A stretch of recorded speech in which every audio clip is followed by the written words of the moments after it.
Hi, my name is Hannah Carter, and I'll never forget the smirk on my parents' faces the night they compared me to my brother. It wasn't the first time, not by a long shot, but it was the last. Over Sunday dinner, the kind we'd had every week for as long as I could remember, Dad chuckled, a low rumble in his chest. Mom joined in, a high, tinkling sound that always made my stomach clench. And together, their voices braided into a single, sharp weapon. They said the words that finally shattered me.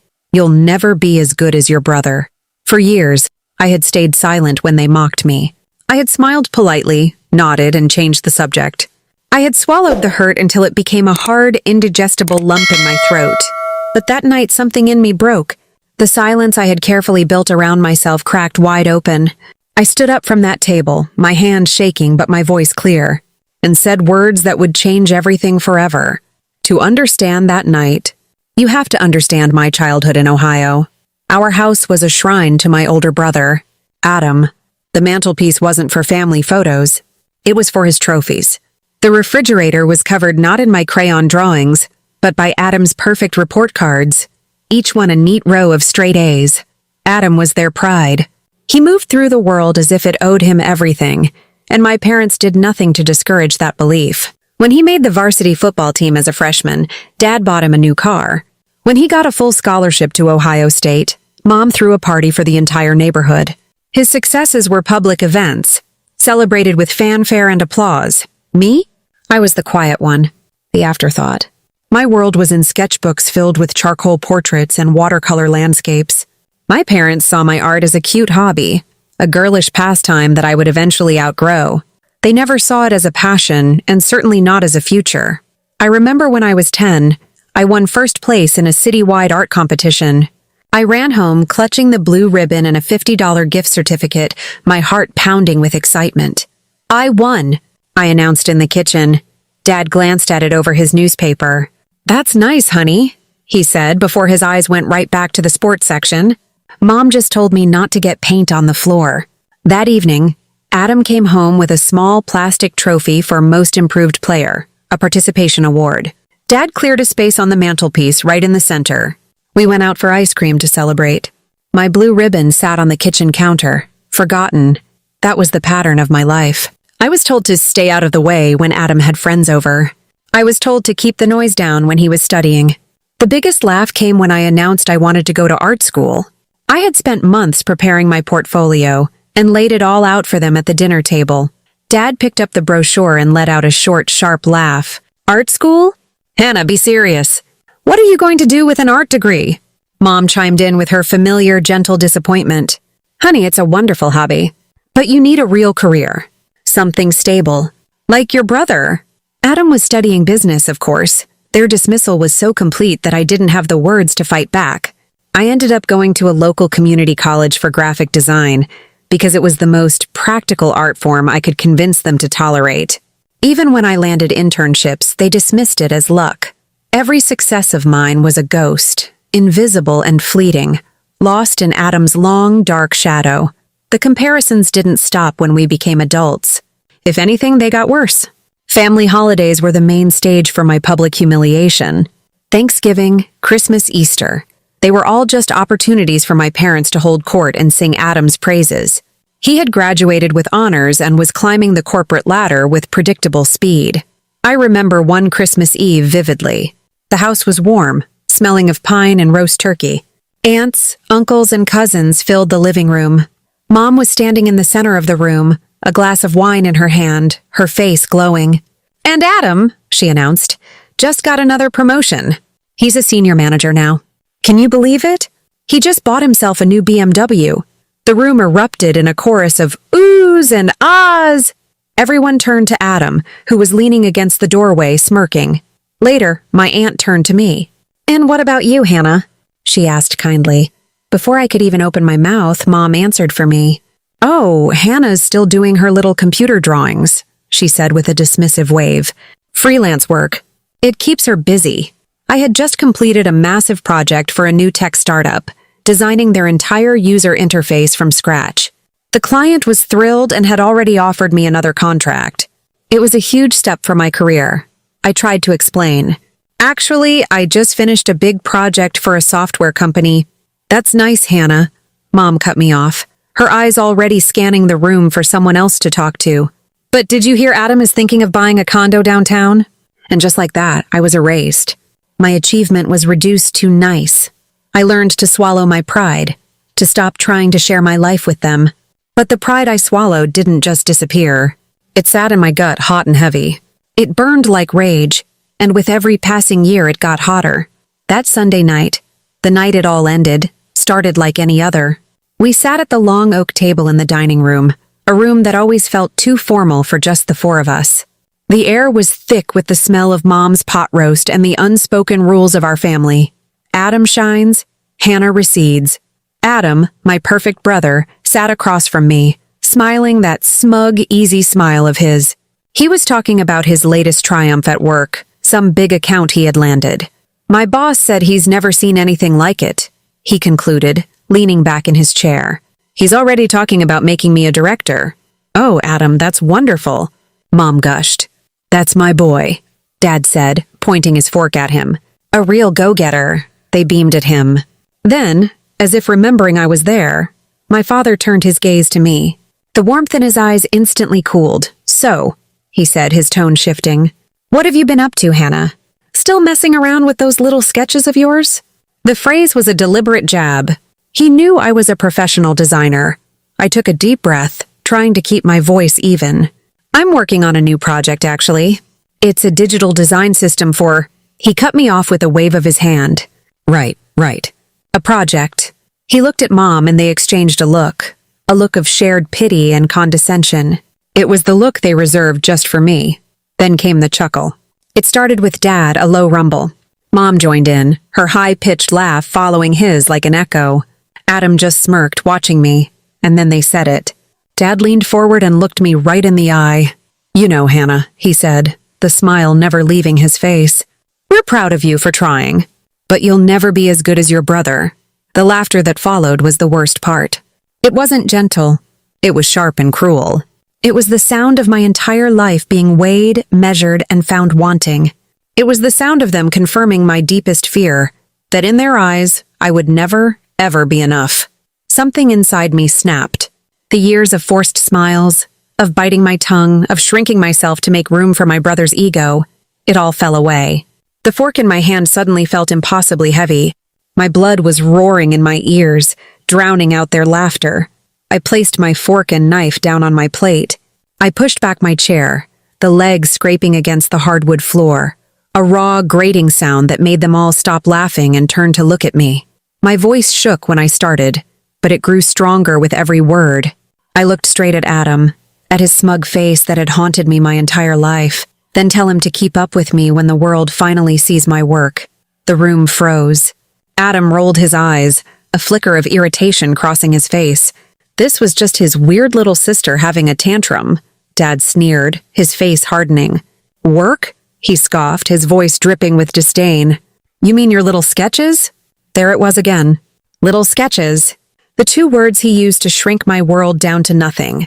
The old Hannah would have crumbled. But the old Hannah was gone. I didn't reply. There was nothing left to say to them. Arguing would be pointless. Without another word, I turned, picked up my bag, and walked out of the dining room. I didn't run. I walked slowly, each step an act of finality. I heard my mother call my name, her voice a confused, angry question. I didn't look back. I walked down the hallway, past the gallery of Adam's achievements, and pulled open the front door. The cool night air hit my face. I stepped outside and closed the door behind me, the soft click of the latch sounding as loud as a gunshot. For the next 6 months, I lived in silence. I didn't answer their calls or reply to their texts. I let them all go to voicemail. I had walked out of their lives, and I needed the space to build my own. My apartment became my sanctuary and my workshop. The anger from that last dinner didn't fade. Instead, it transformed. It cooled and hardened into something clean and sharp. Focus. Every condescending word, every dismissive laugh became fuel. My little sketches were not little. For 5 years, I had been working on something big, a new kind of digital design system that was intuitive, streamlined, and could revolutionize how artists worked. It wasn't just an idea. I had built it. A year ago, using every penny of my savings, I had hired a lawyer and secretly filed a patent for the core algorithm of my system. It was all in my name. Mine. A few months before I walked out, I had started collaborating with a small tech startup in New York. We had weekly video calls where I was no longer Adam's little sister, but the lead designer, the architect of the project. They treated me with a respect I had never known. Now, free from the weight of my family's judgment, I threw myself into the work completely. Their mocking voices became a mantra. Little sketches. The words would echo as I worked through the night, pushing me to make every line cleaner. You'll never be as good as your brother. The memory of their laughter would flash in my mind, and I would work harder, driven by a cold, quiet rage.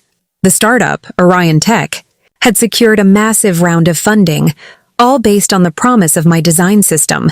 They were planning a huge launch, a branding deal valued at $200 million, and my patent was the centerpiece of it all. I was building my revenge not with angry words, but with code, with design, with silent, relentless work. The night it happened was a Saturday. I knew from an unwanted text from my aunt that the family was gathering at my parents' house to celebrate Adam. He had officially been made a director at his firm. I wasn't at the party. I was in my apartment, on a video call with the CEO of Orion Tech, a man named Ben. We were doing a final systems check before the official launch. Everything looks perfect. "Hannah," Ben said, his face tired but excited on my laptop screen. "You ready to be famous?" We finished the call, and I sat there in the quiet of my apartment. For a moment, a wave of the old sadness washed over me. Then my phone buzzed. It was a text from Ben. "It's live. Check the business channel." My heart started to pound. It was happening. Now. My hands trembled as I found the remote and flipped to the local business channel, the one my father watched religiously. And there it was. My face. A professional headshot was on the screen, next to the sleek logo I had designed. The news anchor's voice filled my small apartment. In a stunning move for the tech world, New York-based startup Orion Tech has today launched its groundbreaking new design platform. The deal, valued in the hundreds of millions, is built around a revolutionary system created by a local designer. A name you'll want to remember, Hannah Carter. My breath caught in my throat. He said my name. My phone started to explode. It buzzed and lit up on the coffee table with texts, emails, and notifications, and then a text from my cousin, the one who was at the party. "OMG, Hannah. Everyone is freaking out. Your dad just dropped his glass." I closed my eyes and pictured it. I saw the faces turning toward the TV. I saw my mother's gasp. I saw my father frozen, his wine glass slipping from his hand to shatter on the floor. And I saw Adam, the center of attention just moments before, his perfect smile finally collapsing as my face, my name, and my success filled the room and stole his spotlight forever. The calls started within minutes. First, my mother, her voice a high-pitched, frantic mess. "Hannah? What is going on? Your cousin just showed me an article. It says you made some kind of deal? Why didn't you tell us?" Her question was so absurd that I almost laughed. "Tell you? When have you ever listened?" I kept my voice calm. There was nothing to tell. I was working. Working? This says millions of dollars. "We're your family. Are you?" I asked, and the question hung in the air. I heard my father yelling in the background. "Give me the phone." His voice boomed through the receiver, but it was a panicked, desperate anger. The anger of a man who had just lost control. "Hannah, what is this?" he demanded. "Why didn't you give us a chance to support you?" That was the line that broke my composure. Support? The word was a slap in the face. All I could see was their smirking faces at the dinner table. "Support me?" I said, my voice now cold and hard. "You had 25 years to support me. Where was your support when I told you I wanted to go to art school? Where was it last Sunday when you laughed in my face?" There was a stunned silence. "You didn't want to support me," I continued, my voice low and steady. "You just wanted me to be the failure so he could be the success." I had one more thing to say, one final truth to deliver. "You told me I'd never be as good as Adam," I said, the words clear and precise. "You were right. I'm better." I didn't wait for a response. I ended the call and turned my phone off. The silence that filled my apartment was the most peaceful sound I had ever heard. In the days that followed, I ignored the calls from my family and relatives. Their opinions, their validation, their anger. It was all irrelevant now. Their power over me was broken. The laughter that had haunted my life was finally gone. I hadn't screamed at them or listed every grievance. My success was the only argument that mattered, and it was an argument they could never win. A week later, Orion Tech flew me to New York to begin my new life. As I packed up my small apartment, I felt a profound sense of lightness. I was leaving the ghost of Adam's little sister behind in Ohio. On the plane, I had a window seat. I watched as my hometown grew smaller and smaller, eventually disappearing into the clouds. I wasn't filled with triumph or a desire for revenge. That cold fire that had driven me for so long had burned itself out, leaving behind a quiet, steady warmth. It wasn't joy, not yet. It was peace. I had spent my entire life trying to win a game that was rigged against me. The moment I stopped playing by their rules and started writing my own was the moment I finally won. I didn't need their applause. I had my own. I was free. That was the night my life turned. That was the night I took back my own story. If you've ever been told you'll never be good enough, if you've ever been made to feel small so that someone else could feel big, remember this: silence can become your strongest weapon. Your work, your passion, your dedication, that can become your loudest revenge. Like, subscribe, and drop a comment if you've ever had to prove yourself against the odds. Your story might inspire someone else tonight.